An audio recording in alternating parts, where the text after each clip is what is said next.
Depuis cette nuit du 6 au 7 novembre, la carrière de Nabila Benatia semble compromise. Pourtant, la star de la télé-réalité était en train de se créer une image bien plus lisse qu'à ses débuts.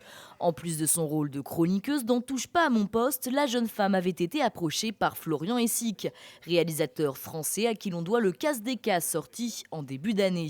Le cinéaste avait des projets pour Nabila, joint par la rédaction de Non-Stop People, il explique. J'ai toujours détesté qu'on mette les gens dans des cases.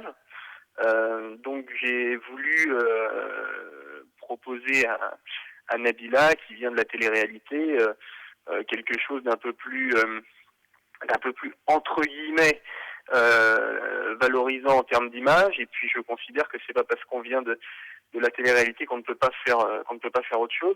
Nabila Benatia intéresse donc aussi le monde du 7e art et de la télé. Florian Hessig avait en effet en tête deux projets différents pour la star. Un rôle dans son deuxième long métrage, Fin de cavale, mais aussi une apparition dans une mini-série humoristique prévue pour le printemps sur le petit écran. Cet été, le réalisateur avait donc pris contact avec Nabila et si rien n'était encore signé, la jeune femme était partante pour les deux projets.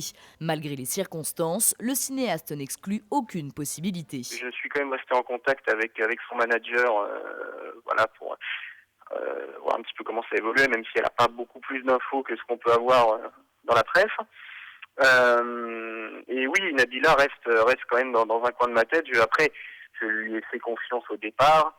Après, comme je dis, on verra comment ça évolue, mais si la possibilité le permet, je la recontacterai pour repartir sur ce projet. Sur grand, petit écran ou ailleurs, la carrière de Nabila Benatia n'est donc peut-être pas si compromise. Seul l'avancement de la procédure judiciaire permettra d'en savoir plus.